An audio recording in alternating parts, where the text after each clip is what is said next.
The best thing to have in a UFC division alongside a beloved champion is a bunch of high-level contenders lining up to take him on. The more impressive and scary they are, the better, and it doesn't come more impressive than being undefeated. There's been several of those fighters stood across from the champion, and today we're going to run through all of them. Now, there's been 33 undefeated challengers to ever fight for a UFC title, and I've ordered them all based on how credentialed and how scary they were the moment they walked into that cage to face the champion. Nothing to do with how the fight went or what happened after that. I'm Bailey in from Around Point. Thank you to those Hall of Fame channel members for supporting the content, and this is every undefeated UFC title challenger ranked. Okay, number 33, Kevin Jackson.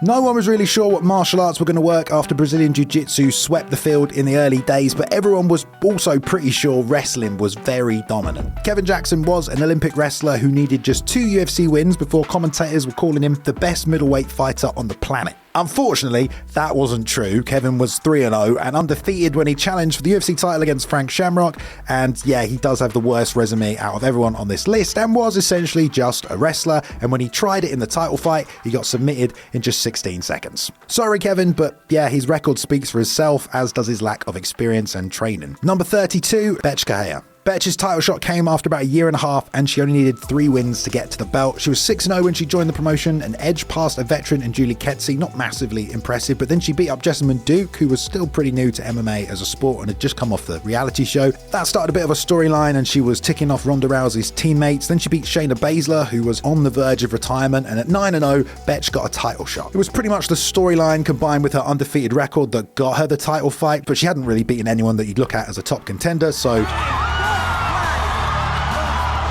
Number 31, Sarah McMahon. When Ronda Rousey had run out of contenders, a lot was made of Sarah McMahon's silver medal in wrestling, and don't get me wrong, it's incredibly hard to win that, but how did she rank as a challenger at the time? Well, she was just 7-0 when she took on the champ Rousey, but before she got to the UFC, McMahon had fought some veterans like Tonya Evinger and Shayna Baszler, but they're not what you would call world championship level. She scored a nice round 1 KO in her UFC debut over Sheila Gaff, but again, that wasn't a top 10 or even top 15 fighter in the division, and the UFC immediately put her in against Ronda in an Olympian versus Olympian matchup.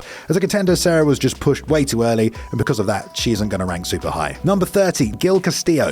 Okay, well, I know divisions were thin back in the early days of the UFC, but even so, Gil Castillo stands out as a bit of an outlier even then. Gil got a title shot at 8-0 against Dave Monet for the first ever middleweight championship, but he'd never fought in the UFC before that. The best thing he'd done was recently beat Nate Marquardt at IFC for the welterweight title, which was a legit win, but apart from that, he didn't beat anyone you've heard of, but it was enough for the UFC to pick him out as the guy to fight for the first belt. Hard to rank Castillo very high at all, unfortunately, because he didn't have the best credentials at the time and hadn't really done anything scarily impressive to make himself seem like a dangerous contender either. Number 29, Matt Lindland. Another Olympic wrestler who transitioned into MMA early on was Matt Lindland. He built a style out of taking guys down and grinding on them. Matt stuck up 4 UFC wins inside of 2 years in the UFC, but they weren't great, unfortunately. Beating Yoji Anjo in your UFC debut won't do anything for anyone.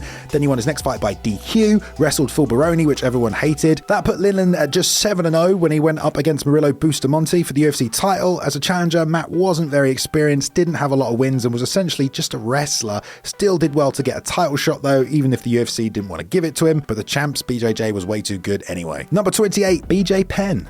Alright, well, some of you might think it's a bit too early on in the video to already be mentioning BJ Penn's name, but let's take a look at the 3-0 undefeated version. BJ blew through Joey Gilbert in his UFC debut, but it didn't really mean that much. 3 months later, he got a first round KO of Dean Thomas, and that did... He then, of course, delivered an 11-second knockout of Carl Uno and secured himself a title shot at just 3-0. Now, you might say he was one of the best undefeated challengers of all time, but the truth is he did have very little experience in the sport, and those 3 wins were great, but it's not the same kind of resume as some of the other contenders on this list. BJ, he developed into one of the best lightweights ever, but after just 1 year of competition, that 3-0 version of himself just doesn't compare. Number 27, Tim Sylvia. Big heavyweight kickboxer Tim Sylvia was another guy that had a bit of a strange record. He had 5 fights in 2001, and then in 2002 he had loads of one-night tournaments, so by the end of just 2 years he was already 13-0. Now, he did beat Ben Rothwell and Mike Whitehead early on, but his UFC debut wasn't necessarily that impressive. He fought Cabbage and he didn't really look very good credentially, but to be fair, Tim beat the piss out of him, and that left him at 15-0, and he was also 6'8", but the UFC just gave him a title shot after 1 win. Tim obviously had a striking advantage over a lot of other heavyweights, but he'd really only been in the sport for like 2 years, and when you're comparing his resume as a challenger to the other people on this list, well, it's basically non-existent. The fight with Cabbage had made him look like a striking god, but there were holes in the rest of his game. Number 26, Holly Holm. Okay, now obviously despite being the girl to finally beat Ronda Rousey, a lot of people going into the fight had Holly as a massive underdog, way bigger than some of Ronda's previous opponents. Joe Rogan himself thought it was a massive mismatch. Bro, I don't agree with that fight, the Holly Holm fight. I just don't think that's smart. Mike Tyson made all those guys, they were really terrified in the ring. He went right through them all. But it looks just like Ronda. The real problem with Ronda is like a Mike Tyson. She's elite of the elite.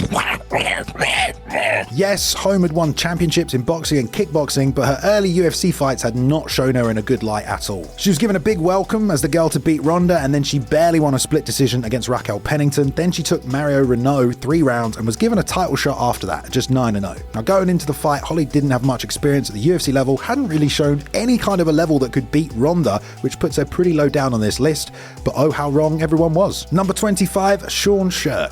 Now, the muscle shark Sha Sher built up a lot of wins before he got to the UFC. He was 17-0 and he'd beaten Carl Parisian twice outside of the UFC. His debut was against another undefeated guy, Benji Radic, and he won from a cut though, so it wasn't necessarily an amazing win. And that's all he needed to get a title shot against Matt Hughes, who'd been dominating everyone. You can't really argue with the amount of people Sean beat at 19-0, but the quality is definitely somewhat questionable as a lot of them went down on the regional scene. It was an epic run, but Sean was also a bad matchup for the champion, who was also a grappler himself. So really, he had very little UFC experience in his first title shot and wasn't necessarily the most dangerous challenger. Number 24, George St. Pierre. Okay, so despite being one of the greatest fighters of all time, the undefeated version of GSP, the one that first fought for a title, was pretty far from the finished product. After just 1 year as a pro in Canada, George won and defended the UCC title, and then he got a call to the UFC at just 5-0. Now, he went up against Carl Parisian, and that was a really impressive win, and then he wiped the floor with Jay Hiron as well. But at just 7-0 and just 23 years old, there was no doubt GSP was inexperienced, and then he got a title shot against Matt Hughes. George was already super dangerous and had developed his wrestling game, but Matt was way more experienced, had 5 UFC title defenses under his belt. GSP went on to be one of the best, but as an undefeated challenger, he's not too high up on this list. Number 23, Pedro Rizzo. This Brazilian fought for the UFC title in the year 2000, so I doubt many of you saw that happen, but I go so far as to say that for his time, he was a pretty credentialed challenger. It wasn't just that Pedro was a BJJ black belt, but he also had some of the nastiest leg kicks ever seen. But on his way to 9-0, he took out some actual names as well, like Tank Abbott, Mark Coleman, and Kasaka. And that wasn't the best resume, but he was definitely one of the more well-rounded fighters at the time, which made him very dangerous, especially against a wrestler in the champion Kevin Randleman. Still, it's not like he had the best resume even given the time. Number 22, Yuan Yan J.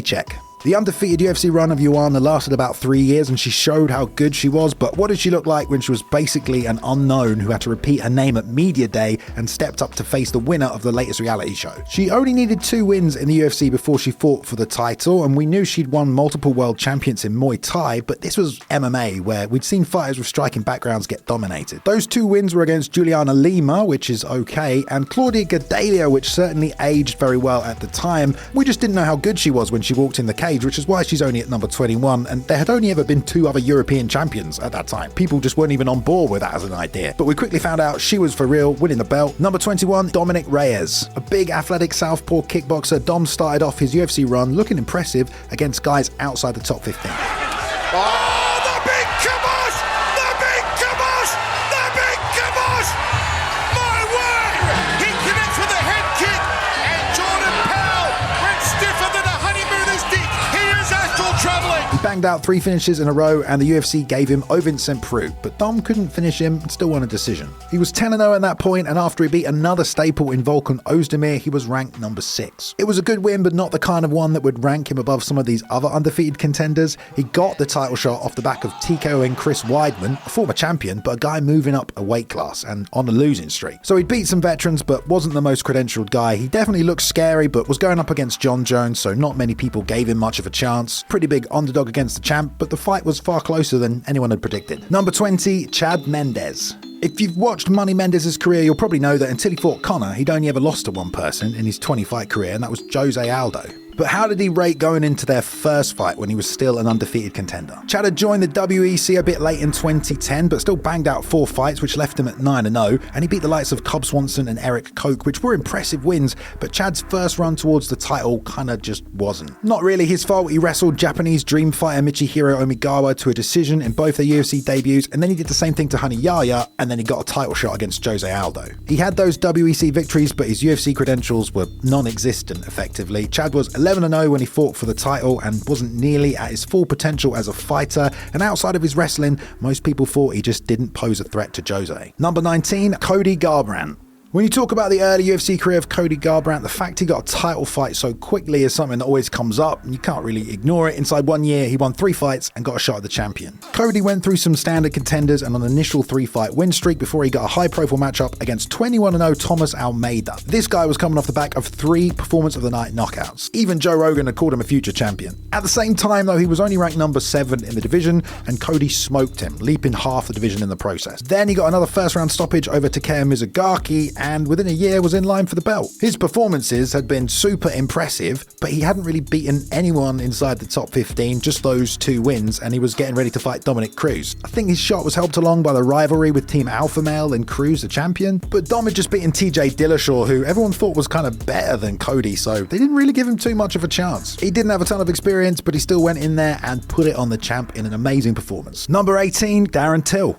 The 17-0 record of Darren Till before he fought for the belt was a lot higher than a lot of other people on this list. Darren got a lot of fights when he went over to Brazil and turned pro. I mean, he had 8 in 2013 alone. And then he went on a 6-fight win streak once he got to the UFC before getting his shot, which is actually a lot more than most people on this list. Now, the first half were against bog-standard UFC competition, and then he went from unranked to beating the number 6 Donald Cerrone. That was a pretty big jump, and then he got the number 1 contender in Stephen Wonderboy Thompson. A lot of people said he was gifted that fight, and he missed weight, and inside a year he went from outside the top 15 to a title challenger. At the same time though, you can't argue he didn't beat the number 6 and the number 1 guy, so he is above some of these other people on the list. Till came in at a plus 140 underdog, which is pretty close odds against the champion, but the questions about whether it was too early for him turned out to be true. Number 17, Randy Couture. Okay, so Randy is another guy who only had a handful of fights before challenging for a UFC title, and he was just 3-0 when he fought for the belt the first time. But Randy had actually shown a well-rounded and intelligent game for his early UFC fights, and when he squared off against Vitor Belfort in a title eliminator, most people had Belfort down as the best fighter on the planet. The phenom BJJ black belt KO machine. Randy beat him and finished him in 8 minutes, and he looked like the future of the sport. That made him a dangerous contender, and also as credentialed you could get at the time anyway, and that's why he's a little higher up this list than most of those other guys. Number 16, Karolina Kowalczyk. Most girls who came into the UFC back in the early day were from Strikeforce or Invicta, but Karolina had already been a world champ in KSW before she made the trip to the UFC. She started beating girls who were on the Ultimate Fighter season, Randa Marcos, Heather Jo Clark, 2 wins, and it didn't take much time to get in line for the belt with the division being so new. The thing that makes Karolina impressive though is she beat the number 1 contender at the time, Rose Namajunas. Rose had been on a fantastic win streak since the show, and she looked like the only challenge Joanna had in that division, but Karolina drilled her with knees and won a split decision. It was seriously impressive given the scope of the division at the time, but that didn't exactly make her the most credentialed contender. She was now 10-0, which was damn impressive, but she only had 3 UFC wins, and she had some really scrappy striking. Number 15, Mark Coleman.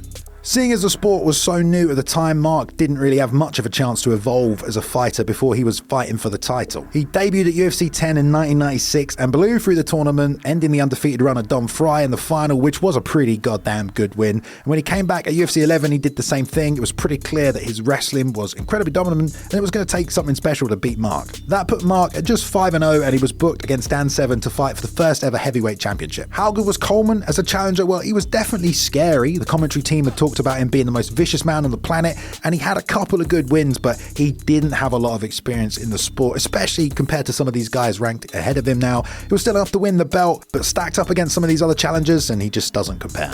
Number 14, Cat Zingano. Cat got a seriously tough UFC debut against Miesha Tate, but her physicality and toughness won out, and in the 3rd round she mauled the number 1 contender in her UFC debut. Cat Zingano is your number 1 contender! She got injured right after that though, and after she recovered, she didn't get the champion and instead went up against the future GOAT Amanda Nunes. She rallied back in the third round and TKO'd Amanda and proved once again how tough she was, how dominant she could be in top position, and had just thrown Nunes around at the end of the fight. Kat at 9-0 got a shot against Ronda Rousey and she was still the favourite, but Zingano at least looked like she could match her physically and had taken out the other two best women in the division. She didn't have a lot of credentials outside of that, but I feel like it ranks her pretty high on this list. Unfortunately, Kat wasn't composed at all in the title fight and it turned into Rousey's fastest title defense ever. Number 13, Paulo Costa. The Eraser definitely seemed like a big, scary title challenger when he was booked against Israel Adesanya, and he had 5 UFC wins under his belt and it pretty much looked like Wanderlei Silva reborn. 2 of those guys weren't really championship level. The Johnny Hendricks win was a beatdown against a former champ, sure, but upper weight class on the losing streak. Beating Yoel Romero was a massive achievement though. He'd only ever lost inside the UFC to Robert Whittaker, and Costa went toe-to-toe with him.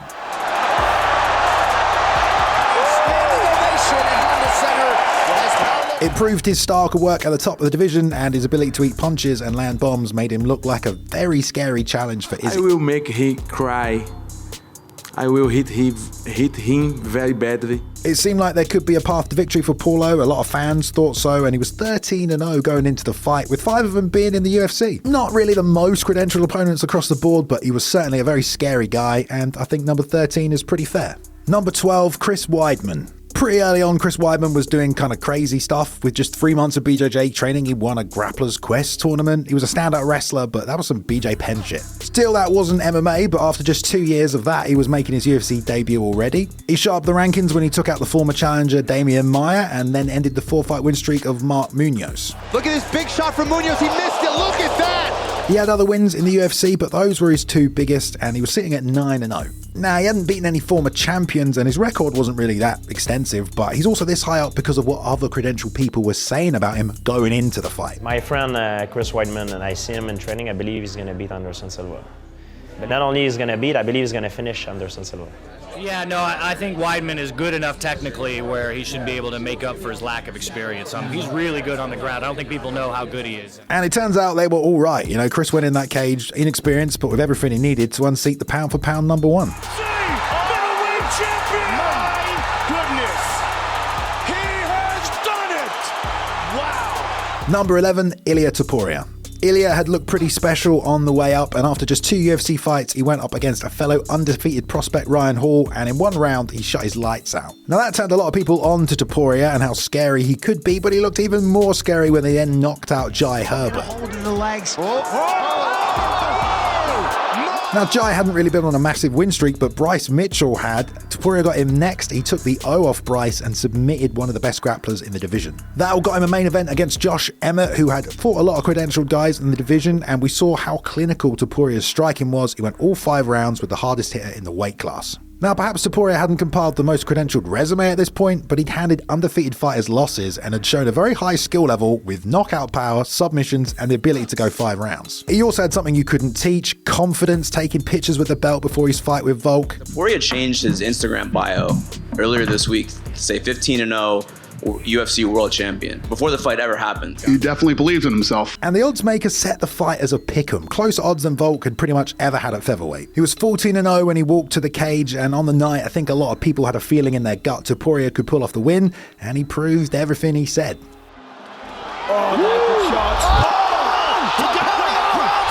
Number 10, Cain Velasquez. Right out of college, Cain transitioned from wrestling to MMA under the guidance of Javier Mendes, and you could see why he didn't waste any time thinking about it. He moved, wrestled, and striked at such a fluid and high pace, he quickly set himself apart from anyone in the history of the heavyweight division. In his first year, he got 3 TKOs, they were absolute beatdowns, and he only got hit 9 times. Now, Chet Congo and Ben Rothwell aren't necessarily the most credentialed opponents, but the former interim champion Nogueira was. That man had only ever been finished once. Cain looked levels above Big Nog. That put Cain at just 8-0, which meant, yeah, he definitely isn't the most experienced guy on this list, but the man did he look next level, and going up against Brock, the champion, well, he was a great wrestler, and Velasquez, he was a mixed martial artist. The odds were super close, but the fight wasn't, and Cain lived up to the hype and then some. He's launching into the body! Lesnar's in big trouble! 15 seconds! That's it! It's the UFC heavyweight champion! Number 9, Ciryl Gane. Although it might feel in hindsight like a fast rise through the ranks for Frenchman Gane, but he actually put a lot of work in before he got to the title. He racked up 3 wins in the UFC in 2019 and then got a former champion Junior Dos Santos and put him away in the second round. If there were any doubts about his ability, he then backed them up by soundly beating 2 other top 10 guys in Rosenstruck and then Volkov. At 9-0 with incredibly fast and precise striking, he looked like nothing the division had ever really seen before. That combined with those other wins also got him an interim shot against Derek Lewis, and he got another knockout, was simply outclassing the Black Beast and the number 2 guy in the division in the process. Gane also handled everything like a champion, supremely confident, so relaxed, and it's no wonder the betting lines were so close and a pick'em fight going up against the champion Francis Ngannou. It honestly felt like Gane might have the recipe to beat the champ, but in the end, Ngannou used the wrestling to get it done, and Ciryl was handed his first loss. Number 8, Gray Maynard. People always remember a lot of things about Tough 5, but among your Nate Diaz's and Joe Lozon, you also had a future challenger in Gray Maynard. He was only 2-0 when he got to the UFC, but he quickly started a run towards the title. The bully was a great wrestler, and then he immediately showed his KO power in a 9-second one-hitter quitter against Joe Verez. Then he fought some legit lightweight competition. He got a fight of the night win over Dennis Seaver, and then he beat the undefeated Frankie Edgar. Gray then made his way through Jim Miller, Roger Huerta, and got revenge on Nate Diaz, who guillotined him on the show. The bully was the perfect nickname. He was just out-muscling and out-powering everyone. He then beat the former title challenger Kenny Florian in another impressive performance, and he got his shot against the champion at just 9-0, but he'd already beaten Frankie Edgar 2 years earlier. Safe to say, Maynard looked like a seriously tough challenge for the champ when he walked in the cage. He was the favourite and he almost won it in the first round, but it turned into an epic trilogy of fights. Number 7, Rashad Evans. The UFC career of Sugar Rashad Evans honestly gets overlooked, which is a shame because he had a truly stellar run towards the belt. He won Season 2 of The Ultimate Fighter, and across the next 2 years, he got 5 wins in the UFC, ending that with a head kick KO of Sean Salmon that got everyone's attention. Rashad then admittedly barely scraped past Tito Ortiz, and that fight became a draw, but then he beat the undefeated Michael Bisping, and then he produced the knockout of the year against Chuck Liddell, the former champion. That put Rashad at 12-0-1 with 7 wins now in the UFC. He'd faced a lot of competition and managed to stay undefeated against all of them, had shown KO power as well as a very dominant wrestling game. He was also incredibly athletic, and going in against Forrest Griffin for the belt, the winner of Season 1 of the show, Evans felt like the new evolution of fighters, and he proved it by KOing the champ in round 2. Continuing to tee off. Forrest is in trouble. He's out. And it is all over. Number 6, Israel Adesanya. After first turning down the UFC until he felt he was ready, the potential of Israel Adesanya became immediately apparent after he got a few wins and then went up against 2 big, tough middleweights in Marvin Vettori and Brad Tavares. He got past both of them, and then he went up against perennial contender Derek Brunson, and not only did he score 3 knockdowns, but he finished him in the first round. Now that cemented Izzy as a real challenger in most people's eyes, not just the win, but the way he was doing it. Of course, after that, he got a high-profile fight against Anderson Silva, and with a victory over the former champion, he was poised for contention. His striking movement and arsenal had looked levels above everyone else in the division, and he was booked in an interim fight against Kelvin Gastelum, who had beaten some of the guys Adesanya hadn't yet. That fight showed everything about Israel's skill set that we didn't know yet, but also his determination to stay undefeated, and it turned into a blood and guts fight of the year. The Stylebender then fought Robert Whittaker at 17-0 for the undisputed title, and the champ closed as a slight underdog. It just showed how dangerous everyone thought Izzy was, what he'd done to already prove himself, and he appeared next level and showed it. Gotta be very careful.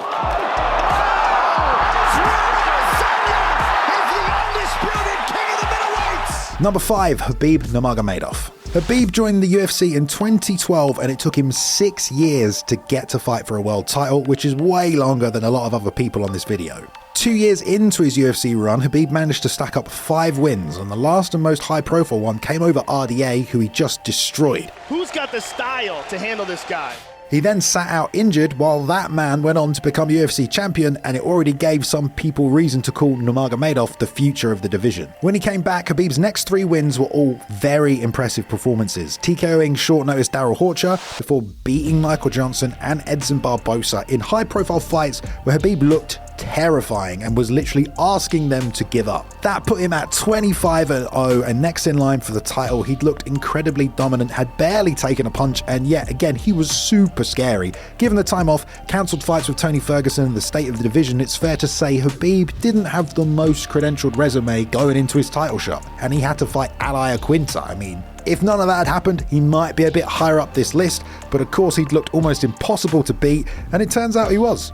Number 4, Brian Ortega. Out of the bat, T-City was a child prodigy who was under the BJJ guidance of Rener Gracie, the son of the guy who helped found the UFC. He then backed that up by going on a 6-fight finishing streak in the UFC and looked pretty freaking incredible. His first big win was when he KO'd Clay Guida, something that only one person had ever done, and he followed that up with a comeback victory against Renato Moicano, a legit contender with a nice slick guillotine. Then he took on Cub Swanson, a guy who could have got the title shot at the time, but he fought Brian and he managed to tap him out with another guillotine. That was one #1 contender under the belt for Brian, and he tied Max for the longest win streak in the division. Frankie Edgar was then supposed to fight for the title against Max Holloway, but their fight fell apart and Brian stepped in, and then he made it 6 finishes in a row, being the first man ever to KO the former champion with an uppercut in the first round. He was now 14-0, had the grappling advantage over the current champion, and had eliminated the 2 other #1 contenders. Of course, all his wins were also finishes, and he looked super scary going in against Holloway, who put on a masterclass of a performance. Number 3, Shane Carwin.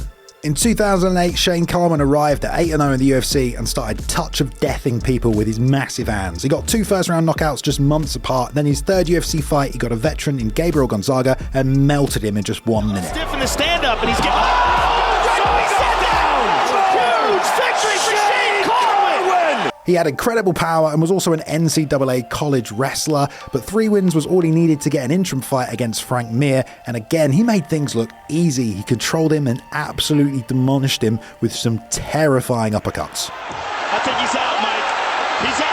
Jesus, stop it. Shane was now 12-0 and going to fight Brock Lesnar for the UFC title. Shane hadn't had a lot of UFC fights compared to some of these other people, but the way he'd taken everyone out, including the former champ, was flawless. He also had the wrestling to back things up. Shane was one scary title challenger when he stepped up against Brock, and he nearly put him away as well, but wasn't able to capture the belt. Number 2, Lyoto Machida.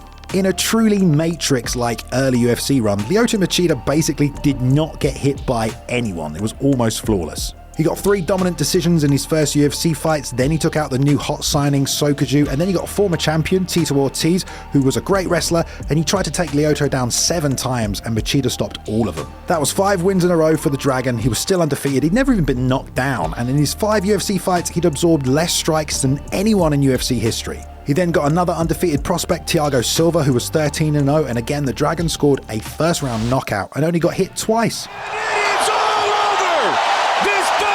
It was no wonder fans were going absolutely crazy for this mythical karate sensation. It was time for a shot against the champion Rashad, and he went into the fight as the 14-0 favourite against the champion, who was also undefeated. That's how good people thought Lyoto was. It's no wonder that after he KO'd the champ, Rogan proclaimed it was time for the Machida era, as the guy had taken over the whole division and made it look all too easy.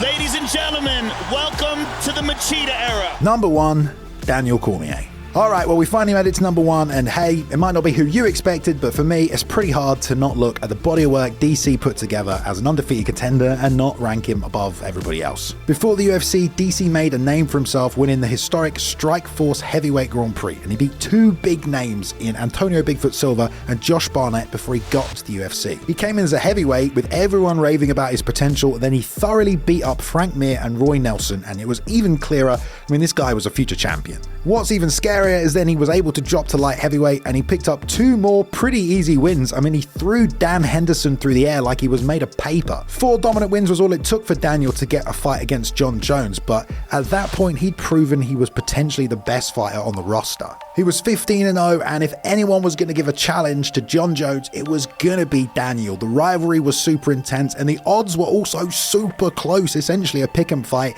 That's how much people believed in DC and his potential to beat the GOAT champion John Jones. In the end, John was able to beat Cormier at his own game, but standing across from Jones, it finally felt like DC might be the guy to beat Bones. All right, I'm not going to lie, that video took some doing, okay? Going through all of those undefeated contenders and ranking them. Look, I probably got some in the order you don't agree with, but that's fine. You can let me know down below. Thank you, Luke Taylor, for editing this video, mate. I know it was a long one, guys, but you got to give props to him for putting it all together. Go check him out at @CallToMe_ if you want to show him some support.